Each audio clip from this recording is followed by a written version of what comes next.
নমস্কার বন্ধুরা, কেমন আছেন আপনারা? আশা করি সবাই খুবই ভালো আছেন, সুস্থ আছেন। জয়ার রান্না বান্নাতে আপনাদের সবাইকে স্বাগত। আজ আমি আপনাদের জন্য নিয়ে চলে এসেছি ঢ্যাঁড়সের একটা সুস্বাদু রেসিপি নিয়ে। যারা ঢ্যাঁড়স খেতে একদমই পছন্দ করে না, তারাও কিন্তু আমার এই রেসিপিটা একদম চেটেপুটে খেয়ে নেবে। আর যারা আপনারা যদি আমার এই রেসিপিটা রুটি বা পরোটার সঙ্গে খেতে চান, তাহলে যেদিন এই রেসিপিটা আপনারা করবেন বাড়িতে, সেদিন কিন্তু দুটো রুটি একটু বেশিই করবেন। খেতে কিন্তু অসম্ভব সুন্দর হয়, খুবই টেস্টি হয়। তো এটা একদম সম্পূর্ণ নিরামিষ পদ্ধতিতে আমি করে দেখাবো আপনাদেরকে, পেঁয়াজ রসুন ছাড়া। তো চলুন আমার এই রেসিপিটা আজকে আপনারা দেখতে থাকুন। দেখুন কত সহজে এবং কত সুস্বাদু একটা ঢ্যাঁড়সের রেসিপি আমি তৈরি করছি। ঢ্যাঁড়সের তো অনেক রকম রেসিপি আপনারা বাড়িতে করে খান, আজকে আমার এই রেসিপিটা একবার আপনার বাড়িতে করবেন, আশা করি আপনাদের সবার খুবই ভালো লাগবে। তা চলুন আজকে রান্না শুরু করা যাক। তো প্রথমেই দেখুন, একটা কড়াইয়ে আমি 3 চামচ মতো সাদা তেল নিয়ে নিয়েছি। আমি রাইস ব্রান অয়েল নিয়েছি 3 চামচ মতো। সেই সাদা তেলটা গরম হয়ে যাওয়ার পর আমি ঢ্যাঁড়সগুলো, যেগুলো আগে আমি জল দিয়ে ধুয়ে, ঢ্যাঁড়স কিন্তু ধুয়ে কাটবেন আপনারা, ধুয়ে সামনের দিকটা পেছন দিকটা কেটে পুরো গোটা গোটা ঢ্যাঁড়সই আমি দিয়েছি। খুব বড়ো ঢ্যাঁড়স হলে মাঝখানটা একটু কেটে নেবেন, এরকম গোটা গোটা ঢ্যাঁড়সেরই রান্না হবে।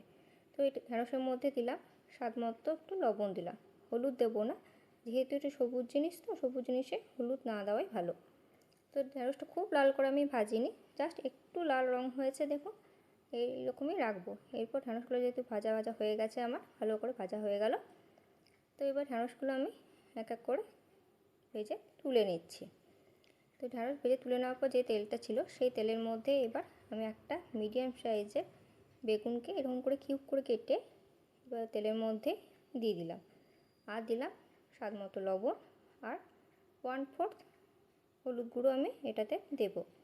শুধু ঢ্যাঁড়সের তরকারি নয়, ঢ্যাঁড়স আলু আর বেগুন দিয়ে আমি তরকারিটা করছি, একটা অন্য ধরনের কিন্তু রেসিপি, একদমই আলাদা। তো বেগুনটা হলুদ নুন দেওয়ার পর একটু লাল লাল করে আমি নাড়াচাড়া করে বেগুনটা তেলের মধ্যে দিয়ে লাল লাল করে একটু ভেজে নেব। তো বেগুনটা দেখুন আমার ভাজা হয়ে গেছে, লাল লাল করে ভেজে নিয়েছি। বেগুনটা ভাজা হয়ে যাওয়ার পর এই বেগুনটাও আমি এবার এক এক করে বেগুনটা ভাজা হয়ে গেল, এরপর বেগুনটা আমি তুলে নেব। বেগুন তুলে নেওয়ার পর যে তেলটা ছিল, আমি কিন্তু আর এক্সট্রা কোনো তেল দিইনি, খুবই অল্প তেলেই কিন্তু আমি দেখুন 3 চামচ তেলেই আমি পুরো রান্নাটা করে নিচ্ছি, সব ভাজাগুলো। এবার বেগুন তুলে নেওয়ার পর যে তেলটা থাকছে, ওই অল্প তেলেই আমি আলুগুলো এরকম করে, একটা বড় সাইজের আলুকে আমি কিউব করে কেটে নিয়েছিলাম, সেই আলুগুলো এবার দিয়ে দিলাম। আলুটার মধ্যে দিচ্ছি এবার হলুদ গুঁড়ো দিচ্ছি, আর দিলাম লাল লঙ্কার গুঁড়ো, মানে কাশ্মীরি রেড চিলি পাউডার যেটা, ওইটা দিচ্ছি জাস্ট একটু রং ধরার জন্য। তো এটা দেওয়াতে কালারটা একটু, আলুর কালারটা একটু অন্যরকম আসবে। তো এটা একটু ভালো করে ভাজা ভাজা, এবার আলুটাও ভালো করে ভাজা ভাজা করে নিই। তো দেখুন আলুটা একদম আমার ভাজা ভাজা হয়ে গেছে।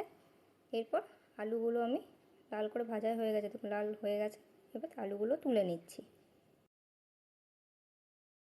তো এবার ভেন্ডি আলুর রেসিপিটার জন্য আমি একটা মশলা রেডি করব, তার জন্য নিয়ে নিয়েছি 10 গ্রাম মতো ধনে পাতা, আর নিচে একটা বড় সাইজের টমেটোকে কুচি করে নিয়েছি, 3টে কাঁচা লঙ্কা, আর 1 ইঞ্চি আদা। এই সব কিছুরই এটার আমি একটা মিহি পেস্ট তৈরি করে নেব। তো এরপর কড়াইয়ে আমি 2 চামচ মতো সাদা তেল দিয়ে দিলাম। তেলটা গরম হয়ে যাওয়ার পর, আমি তো আপনাদের প্রথমেই বলেছি আমি পুরো রান্নাটা কিন্তু এটা সাদা তেলেই হবে, একটা শুকনো লঙ্কাকে কুচি করে দিয়ে দিলাম, আর 1/2 টেবিল স্পুন সাদা জিরে আমি ফোড়ন হিসাবে ব্যবহার করছি। তো ফোড়নটা একটু ভালো করে ভাজা হয়ে গেল, তারপর এই তেলের মধ্যে আমি দিয়ে দিলাম টমেটো, আদা আর ধনেপাতার যে মিহি পেস্ট তৈরি করেছিলাম, সেই মিহি পেস্টটা তেলের মধ্যে এবার দিয়ে দিলাম। এরপর এই মশলাটার মধ্যে আমি কিছু গুঁড়ো মশলা অ্যাড করব। দিচ্ছি 1/2 টেবিল স্পুন দিলাম হলুদ গুঁড়ো, কাশ্মীরি রেড চিলি পাউডার, এটা জাস্ট কালারের জন্য আমি দিলাম। 1 চামচ জিরে গুঁড়ো, আর 1 চামচ ধনে গুঁড়ো দিয়ে দিলাম।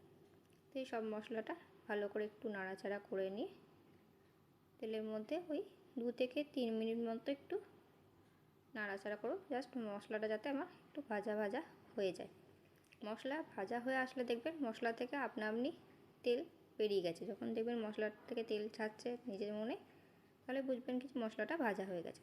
আর দিচ্ছি স্বাদ মতো চিনি দিলাম মশলাটার মধ্যে, আর দিচ্ছি স্বাদ মতো লবণ। তো দেখুন তেল বেরিয়ে গেছে, মশলাটা আমার ভাজা ভাজা হয়ে গেছে ভালো করে। তো এটাতে একটুখানি ওই হাফ কাপ মতো একটু জল দিলাম। জল দেওয়ার পর ঢ্যাঁড়স, আলু আর বেগুন যেগুলো ভেজে রেখেছিলাম সেইগুলো এবার এর মধ্যে মশলার মধ্যে দিয়ে দিলাম। দিয়ে একটুখানি আমি জল দেবো যাতে সব মশলাটা আলু, ঢ্যাঁড়স আর বেগুনের মধ্যে যাতে ভালোভাবে লেগে যায়।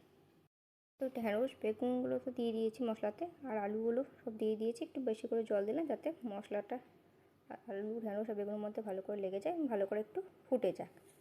তো আমার এই বন্ধুরা, আমার এই ভিডিওটি যদি ভালো লাগে অবশ্যই একটা লাইক করে দেবে, আর কমেন্ট করতে কিন্তু ভুলবেন না একদম। আর প্লিজ সবার সাথে একটু শেয়ার করে নেবেন। আর নতুন বন্ধুদের আমার চ্যানেলে স্বাগত জানাই, পুরনো বন্ধুদের চ্যানেলের পাশে থাকার জন্য জানাই অসংখ্য ধন্যবাদ। আর যারা এখন আমার এই চ্যানেলটি সাবস্ক্রাইব করেনি তাদেরকে আমার পরিবার সদস্য হবার জন্য কিন্তু আমন্ত্রণ রইল।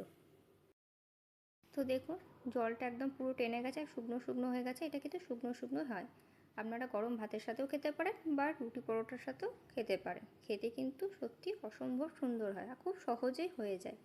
দারুণ একটি রেসিপি। এটা কিন্তু আমাদের পশ্চিমবঙ্গের কোনো রান্না নয়, এটা উত্তরপ্রদেশের একটা রান্না। এটাকে ভেন্ডি আলু শিয়ান বলে। তো খেতে কিন্তু অসম্ভব ভালো হয়, অন্য রকম একটা রেসিপি। তো প্লিজ আপনারাও বাড়িতে একবার ট্রাই করবেন, আশা করি আপনাদের সবার খুবই ভালো লাগছে। আর আমার এই রেসিপিটি ভালো লাগলে অবশ্যই আমার কমেন্ট করে জানাবেন কেমন লেগেছে আপনাদেরকে। আর আমার চ্যানেলটি প্লিজ সাবস্ক্রাইব করে দেবেন। বন্ধুরা আজ আসি তাহলে, দেখা হচ্ছে আপনাদের সাথে নেক্সট ভিডিওতে। ততক্ষণ আমরা সবাই ভালো থাকবেন, সুস্থ থাকবেন। ধন্যবাদ বন্ধুরা।